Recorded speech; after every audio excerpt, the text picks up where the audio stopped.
11 days from the advent of 2025 spring training. And today we are getting into something that is near and dear to my heart.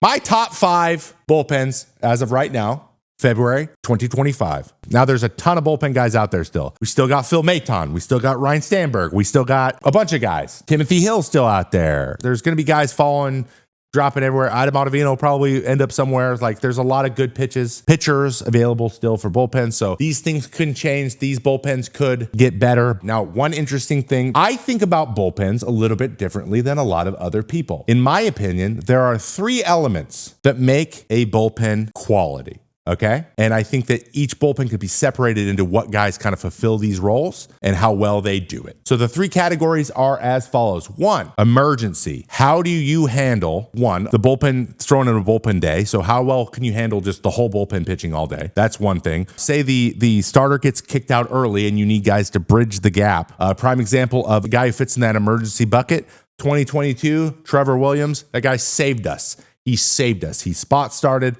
He went through 3-4 innings when the starter got knocked out early. Trevor Williams just holding the guys down. Kept us in games. We came back a bunch of times. He was a huge reason we won 101 games that year. Trevor Williams would be one of your emergency type guys in the bullpen. How many quality arms do you have that can throw multiple innings and get you into the fireman situation? Second, we have the bridge guys, aka the firemen. The guys who throw the fifth, come in, get a last out for that starter to get through the 5th inning, and then throw the 6th. These guys can throw multiple innings. They can throw in semi-leverage, and they can bridge you to your back end. But these guys are also can fill in for back end when those guys are down. Example of a bridge, 2019 Tyler Duffy, 2019 me. Alex Vestia is a great example of a bridge guy. Like, the Danny Colooms of the world. Guys who are quality, can go out and throw a good inning in the 5th or 6th inning and get you there. And then you have the back end, our 3rd category. And that's your big 3 guys who could save a game if you needed to, and your setup. So it's usually 3, maybe 4 guys that are in rotation throwing those last 3 innings of a game. All right, so let's get into it. Let's talk about who my top 5 bullpens going into 2025 are. First things first, though, we got to have an honorable mention. Honorable mention, Baltimore Orioles. They're not making the top 5, but they're getting Felix Bautista back.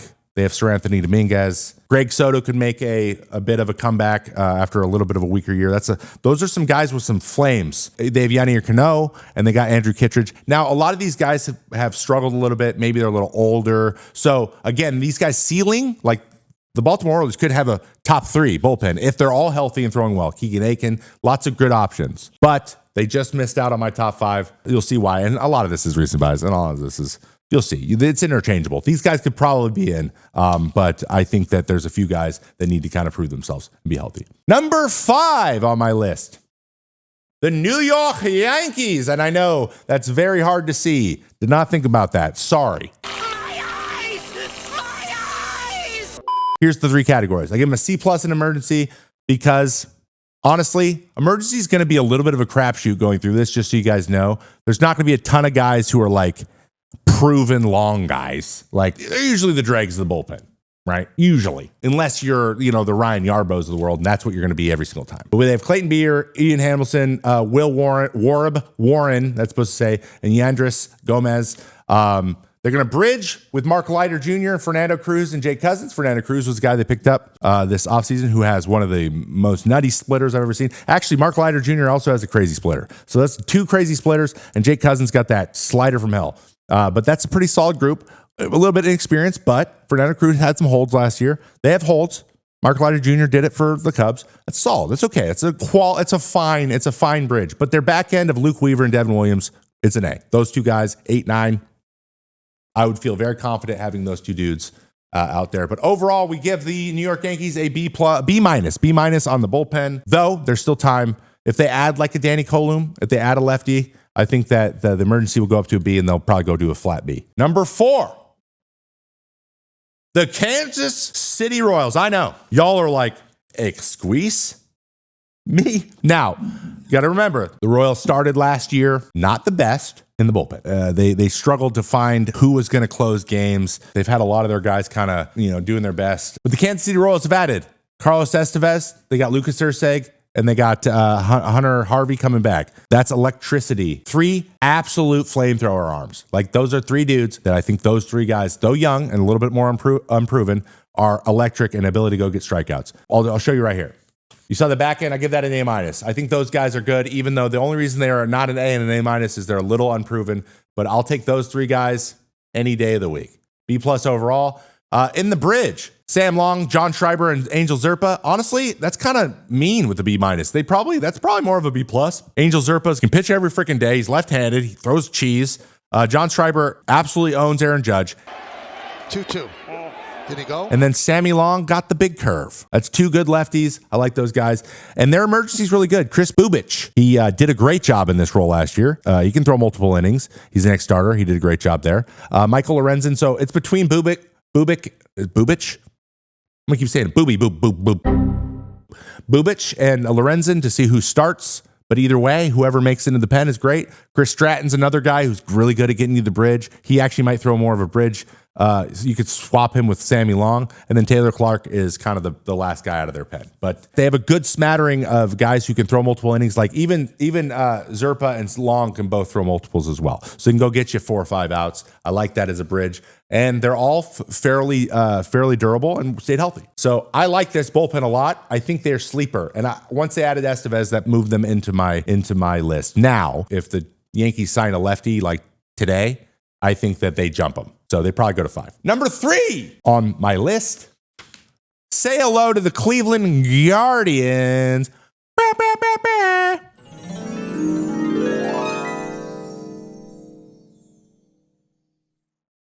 Cleveland Guardians, number 3. Now, we know a lot about how they put together their bullpen in the playoffs last year, a.k.a. every single one of you pitching every single day. These guys are known for building bullpens. Pitching in general, pitching development in Cleveland has been really good for over a decade now. You know, remember when Kluber appeared out of nowhere? Yeah, me too. They have their whole bullpen coming back, and they're all on like rookie deals. Like there's nobody leaving. They didn't lose anything, and they only added, and they were the best bullpen by numbers last year in the league. So here's what I have for how this is put together. I like it a lot. Eric Sabrowski, Ben Lively, Andrew Walters, and Joey Cantillo. If Joey Cantillo makes it, he'll be the long guy. You know, he's known for all the wild pitches in the playoffs. I give him a little bit of a break on that. There's a lot here. Ben Lively was really good last year. He'll be a long guy, Joey Cantillo. So one of those two guys is going to be in the rotation, but whoever goes to the bullpen is going to do a good job. They got a true long guy. Sabrowski threw well in the playoffs as well. And then you get to the bridge. We got Tim Herron, who is nasty. He's a goober, but that guy is freaking nasty. Ungodly years later. And then they added Paul Sewald, who will probably throw in a bridge situation. He'll be the 7th inning guy, maybe, with the opportunity to throw in the back end. But again, Sewald and Herron, they can rotate into that back end. And then we have the big 3 in Cade Smith, who is my spirit animal. Cade Smith reminds me of me so much. He should be so lucky. And Hunter Gaddis and Emmanuel Clase. Clase had one of the greatest closing seasons in history last year. I know the playoffs went the way the playoffs went, but he still remains one of the most dominant closers, if not the most dominant closer in the major leagues at the moment. These 3 guys are good as anybody. I would take those 3 guys any game, anytime, against any team. That's number 3. And coming in at a crisp number 2, I think my chat will enjoy this one. It's the Minnesota Twins. Yep, I did it. And I'll tell you why. Minnesota Twins are 2 because of those guys. Now, I'll be honest, Louis Varland, I think you could probably just put Louis Varland over in bridge, and those 3 guys could all also do back end. So these 5 guys can do all of the things, except for Duran. Duran's a closer. But on any given day, Griffin Jackson is going to throw the 8th. Griffin Jackson has been one of the best 8th inning guys in the major leagues for the last 3 years. Product of Air Force. I don't know if you knew that. Also, great dude. Love Griffin a lot. Watching him pitch is amazing. He throws one of the best sweepers there is. Jan Duran has been, we know, 104. The guy can throw 104. Louis Varland can run it up to 100. Brock Stewart can run it up to 100. Jorge Alcala can all run it up to 100. That's 5 guys that all have thrown 100 miles an hour.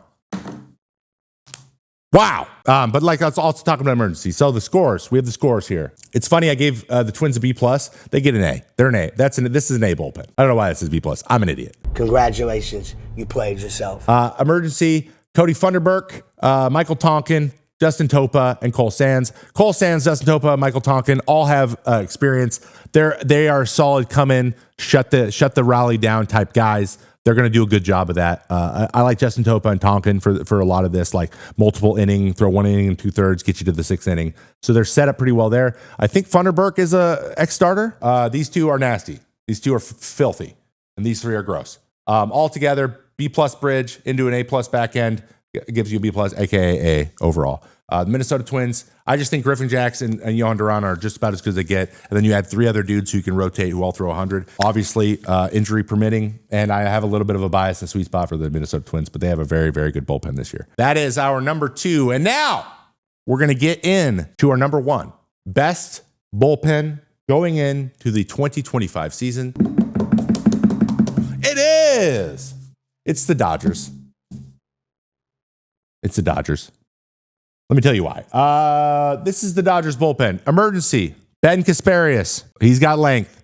That guy's good. Anthony Banda is an emergency guy in this bullpen. Excuse me? You could throw him over in bridge as well. Tony Gonsolin and Dustin May, one of them is going to be in the bullpen. Probably Tony Gonsolin. Again, another guy who can do length. Dustin May throwing 1 inning scares the hell out of me. And then we got Brusdar Graterol, who's also going to be in the bridge. So throw Graterol in the bridge and throw Banda in the bridge, but they're also going to be throwing in the 4th. Like right now, Graterol and Banda will be throwing in the 4th inning if a starter doesn't make it, which is just stupid. That's just stupid. That's ridiculous. And it makes me mad. Then we get to the bridge, A+ bridge. Again, throw those 2 guys over in the bridge. We got Vesia, the punchy machine. We got the Vesia Vaunts, just full around the mound, which I love. I love this man. I love watching him pitch. And then Michael Kopech, who throws 101. Who closed all year for the White Sox, and now he's the bridge. He's not even the back end because we have Tanner Scott, Kirby Yates, and Blake Trinan closing games out. Excuse me. Now, again, we could take Kopech and we could take Vesia. We could also throw them in the back end, right? Like they can match up. So all of these guys, Graterol is going to throw the 8th inning and he's going to throw the 3rd inning. I bet you he throws the 3rd inning in a game this year and he throws the 9th inning in a game this year. I bet he throws the 7th and the 8th. I bet he throws once in every inning all year. Everyone in this bullpen will throw crazy. Blake Trinan will be on the mound in the 5th inning this year. And he'll also be closing. And I even forgot to put Evan Phillips in here. Evan Phillips was supposed to be in the bridge, which I just realized I forgot to re-add. Throw him in the back end. We forgot about Evan Phillips. They DFA'd Ryan Brazier because there's nowhere to put him. Ryan Brazier was like here last couple of years. And they're like, we got enough of you. We got enough guys that like you. But this is a very good bullpen. Obviously, it's an A+ across the board. The emergency, I give an A- because it's just a crapshoot. It's hard to give an A+ for emergency unless you have like closers. But they're in the A's because they have a guy with a really great last name in there. Oh my God, that says Kribby. Kill me. That says Kribby Yakes. I love doing this show so much. Those are my top 5 bullpens going into 2025 as of right now. Let me know down in the comments or anywhere else what you think